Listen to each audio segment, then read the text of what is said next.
araba toboko lafinaritra toboko vavy faly tafaraka aminao indray izay amin'ity takarivan'ny zoma mahafinaritra ity dia manasa antsika ny tokantrano any ary anaraka ny fampahalalam-baovao eto amin'ny fahitalavitra matv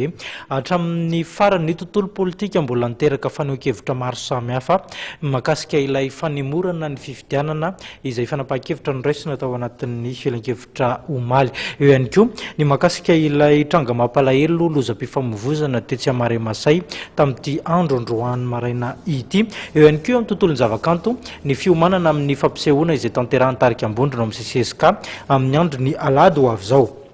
fa eo amin'ny tontolo politika kosa aloha no anokavantsika ny fampahalalam-baovao na dia teo aza ny fanambaran'ny governemanta amin'ny fanemorana ny fifidianana dia mbola miandry ny fanamarinana izany avy eo anivon'ny vaomiera mahaleo tena misahana ny fifidianana na ny Cenit ao anatin'izany kosa nefa dia efa nanatanteraka fanadiadiana mahakasika ity daty no faritany governemanta ity avy eo anivon'ny Cenit tato vaovao irahana Marc Antoine sary ny Tsiry Rakotoarison.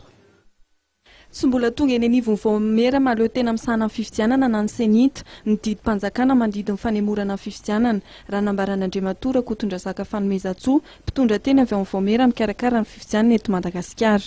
Manana ny andraikitra voatsinjara ny governemanta fitsarana manokana misahana ny fifidianana ary ny Cenit ho ny fanazavana ity mpitondra teny ity. Hatramin'ny androany io zany dia niandry ny Cenit hoe azo etrapelan-tanana ilay didim-panjakana avy any governemanta fa mbola tsy tonga moa izay na izanaty zany maheno ny vaovao amin'ny fampahalalam-baovao samihafa ny Cenit dia tiana ihany zany mametraka mazava tsara hoe amin'le raharaham-pifidianana dia misy andraikitra zany voatsinjara mazava tsara zany ao anatin'izany fikarakarana ny fifidianana zany ny CES na ilay fitsarana manokana momba ny fifidianana dia milaza zany fa misy le trangan-javatra tsy azo oharina na ny cas de force majeure eto Madagasikara dia mijanona eo ny fahefan'ny cour électorale spéciale. Ny governemanta indray aorin'izay no mandray ilay didim-panjakana fanemorana ny fifidianana dia hatreo ny an'ny governemanta ny amin'ny fotoana hoe anaovana ny fifidianana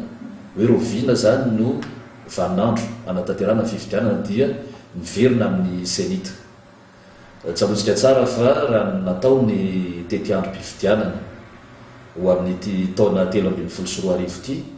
dia mazava tsara ny voalazan'ny 19 ao amin'ny lalàna 2024 ohatrotra efatra mikasika ny Cenit hoe ny Cenit en collaboration zany hoe miara-miasa amin'ireo manam-pahaizana iraisam-pirenena no mamaritra ny tety androm-pifidianana ka amin'izao fotoana izao zany raha misy ny mety ho fikitiana ny tety androm-pifidianana dia heverina ngamba fa lotsika loatra raha anatin'ilay parallélisme de forme hoe zay nanamboatra azy zany no tokony akana hevitra tsy lazantsika hoe tompony andraikitra ny fahefana amin'ny fikitiana ny tety androm-pifidianana. Mahakasika kosa ny fiaraha-miasan'ny vondrona raisam-pirenena dia betsaka ny dingana efa nitanterahana iarahan'ny vaomiera ny mahaleo tena misahana ny fifidianana hoy Andriamatoa Rakotondrazaka Fanomezantsoa. Ezaka kosa hoy ny nambarany Cenit hanavitra ny fanohanana ny dingana eo amin'ny fanatanterahana ny fifidianana. Ny vondrona raisam-pirenena communauté internationale raha miara-miasa amintsika amin'ilay fikarakarana fifidianana dia ny tondrozotra nametraka an'io nosoniavy ny mpanao politika dia zay zany fitsipy-dalao dia manatanteraka ny Cenit. Efa nisy dingana tanteraka zany tao asa efa notanterahina ao anatin'le processus électoral miaraka amin'ireo le vondrona iraisam-pirenen'ireo dia amin'izao fotoana izao zany rehefa ireno ny tanan-javatra nisy raha antsika mahalala ho an'ny Cenit manokana dia miezaka manavitra aloha ilay processus électoral miaraka amin'ny communauté internationale sy vokany eo tsy fantatra fa ny azo lazaina ohatra dia ao anatin'ny eritreretin'ny Cenit ho tanterahana zany ny fandehanany tompony andraikitra eto amin'ity androm-panjakany tetezamity ity ho an'ny Maputo hidinika amin'ny mpanelanelana. Ny fanontana ny bilita no andrasana amin'izao raha fikarakarana ny fifidianana ny resahana. Fanontana izay tsy maintsy mbola iankina ny fanapa-kevitra izay ho raisin'ny vondrona Sadek ny alahady ho avy izao araka ny tatitra azo.